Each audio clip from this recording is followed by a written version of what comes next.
welcome to another video. In today's video, I'm going to be talking about yet another large format roll film camera from the early 20th century. And that camera is obviously this camera right here. This is a 1915 Houghtons Postcard size Ensign camera. This is yet another camera from my collection that takes and shoots 122 size film. I seem to have some kind of special affinity for that obsolete film format. So this will be the third 122 size camera that I've reviewed on the channel. The others being, of course, the Kodak 3A and the Ansco 3A, both of which were from around, I think, 1921, 1922. This one's a little bit older, but really they didn't change much over the years back in the teens and early 20s. So this would have been a direct competitor to those two cameras. Now for this video, I'm going to switch things up a little bit compared to my previous videos. Normally I would spend some time talking about the camera, giving some background and showing you the features of the camera before taking it out to shoot. I'm going to flip that around for this video and actually load up the camera first with film and take it out shooting, show you the results, and then I'll come back and talk about the camera itself. I think that'll be a little bit more engaging, and obviously for those who aren't as interested in hearing about the camera's history, it'll be perhaps easier to skip that part if it's at the end. So without further ado, let's load this camera up with film and take it out shooting and show you the results of that adventure now.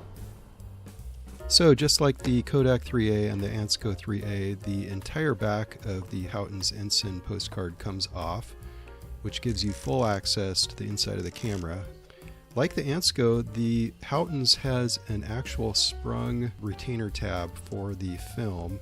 And then the camera has these really clever rotating hinges at the two ends of the film spool that, as you rotate these little tabs, they push the prongs that go into the spool in and out.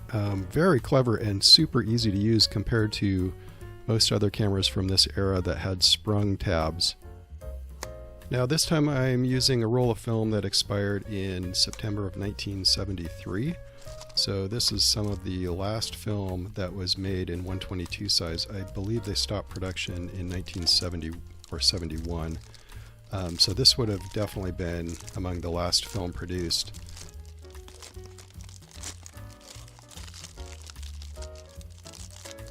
So the film's in its foil wrapper, of course, and the little paper tag that holds the film closed, I'm realizing as I read it, it actually says Eastman Kodak Company will not manufacture film in this size after 1970.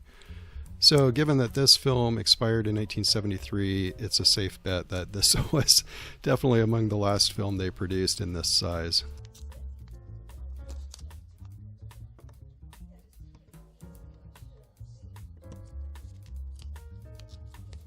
So loading the film in the camera is going to look pretty familiar if you've watched my Kodak 3A or Ansco 3A videos.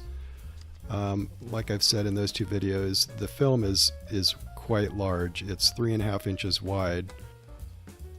And the film gate is over 5.5 inches long, so getting that first leader across and over to the other spool is a little bit tricky, although at the same time it's also easy because the film backing paper is so large it's much easier to handle than some smaller film backing papers.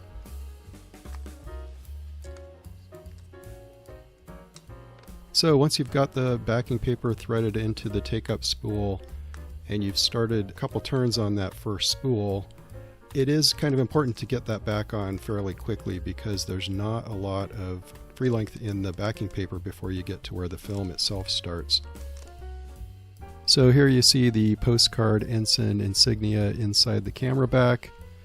The camera back goes on very similarly to the Kodak 3A or the Ansco 3A.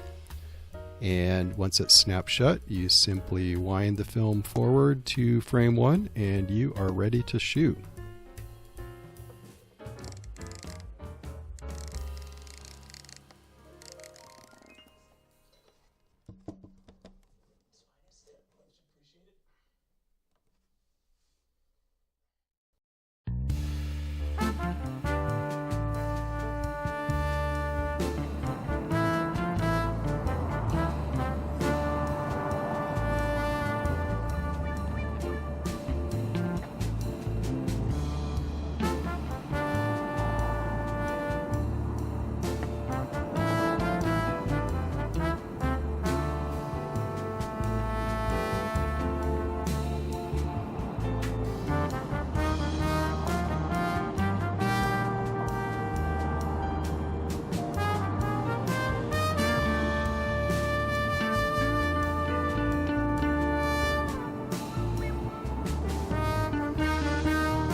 Okay, well, that was extremely disappointing.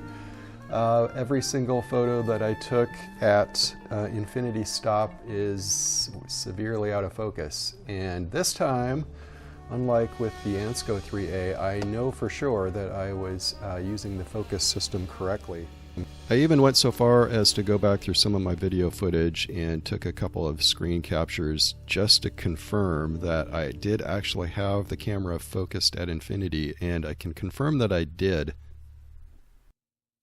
So I think there's probably a problem with the camera's focusing system. If we take a look at how the camera is focused, it might become clear what the problem might be. So when I drop down the lens board, we can see that inside the lens board there is a focusing scale on a little focusing scale block. That scale is right here. And just like with the Kodak and the Ansco 3A, you simply point the pointer of the lens standard to the focus position that you're interested in. So when you first pull the lens out, it is automatically set to the infinity position. Now when I look at this lens focusing scale, one thing to note about these older folding cameras is they had adjustable focusing scales. So the scale focus block itself sits in a rail, and that focusing block can be shifted along that rail so that the camera's infinity focus can be adjusted correctly. Typically this would have been done at the factory and then never need to be touched after that, or if it did, it would just need minor changes over time. So when I look at this particular camera, you can see the rail that the focusing block sits in is here. This is the focusing block, and it appears to be pushed all the way forward in that rail. This is a bit unusual because that means if this were properly focused, there would be no further adjustment in the forward direction.